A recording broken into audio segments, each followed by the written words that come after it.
బెగున్కొదర్ ఈ రైల్వే స్టేషన్లో 40 సంవత్సరాల నుండి ఒక్క రైలు కూడా ఆగలేదు అంటే నమ్మగలరా? కాని నమ్మాలి, ఇది నిజం. ఇది పశ్చిమ బెంగాల్ రాజధాని అయిన కోల్కతా మరియు జార్ఖండ్ని కలిపే ప్రధాన రైలు మార్గం. ఈ స్టేషన్లో రైళ్లు ఆగకపోవడమే కాదు, ఇక్కడికి రాగానే వచ్చిపోయే రైళ్లు ఇంకా వేగం పెంచుకుంటాయి. అయితే దానికి కారణమేంటంటే ఒక అమ్మాయి. వినడానికి కొంచెం విచిత్రంగా ఉంది కదా, కానీ ఒక అమ్మాయి వల్ల 40 ఏళ్లుగా ఈ స్టేషన్లో రైళ్లు ఆగడం లేదు. ఇది భ్రమో లేక పుకారో కాదు. భారతీయ రైల్వేలో అధికారికంగా నమోదు చేసిన నిజం. కోల్కతా జంక్షన్ నుండి 250 కిలోమీటర్ల దూరంలో ఉంటుంది పురులియా జంక్షన్ అని.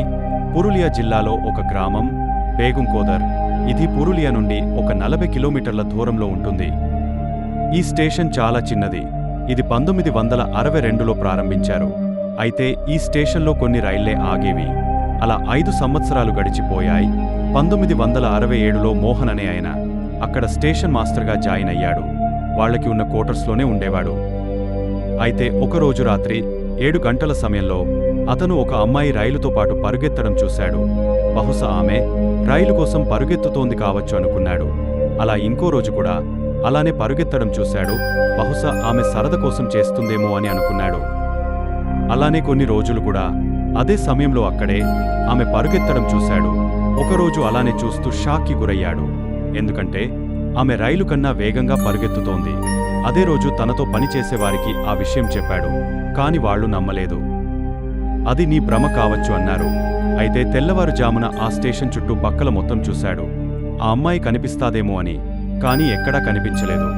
మళ్లీ చీకటి పడగానే ఆ రైలు వచ్చే టైంకి ఆ అమ్మాయి మళ్లీ ఆ రైలు ముందు పరుగెత్తుతూ వెళ్లడం చూశాడు.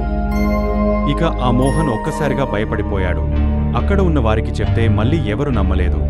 అయితే కొన్ని రోజులకు ఆ స్టేషన్ మాస్టర్ మోహన్ అనారోగ్యపాలి చనిపోయాడు. మళ్లీ కొన్ని రోజులకు ఆ స్టేషన్కి ఇంకో స్టేషన్ మాస్టర్ వచ్చాడు. అతను కూడా అదే సమయానికి అలానే అమ్మాయి పరుగెత్తడం చూశాడు. ఆ విషయాన్ని అక్కడున్న వాళ్లకి చెప్పాడు. వాళ్ళు అప్పుడు ఇంతకు ముందున్న స్టేషన్ మాస్టర్కి ఇలానే జరిగింది అని చెప్పారు. ఆ స్టేషన్ మాస్టర్ భయపడి వేరే స్టేషన్కి ట్రాన్స్ఫర్ చేయించుకుని వెళ్లిపోయాడు. తరువాత ఇంకో స్టేషన్ మాస్టర్ కూడా వస్తే అతనికి కూడా అలానే జరగడంతో అతను కూడా నాకు వేరే స్టేషన్కి ట్రాన్స్ఫర్ కావాలని చెప్పి వెళ్లిపోతాడు. అలా వచ్చిన వాళ్లందరూ అలానే భయపడి వెళ్లిపోయారు.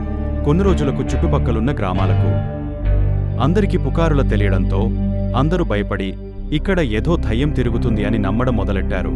ఇలా ఆ అమ్మాయి దయ్యామే అని నమ్మి ఆ స్టేషన్కి రావడమే మానేశారు. అలా అక్కడ పనిచేసేవారు కూడా అందరూ బదిలీ మీద వెళ్లిపోయారు.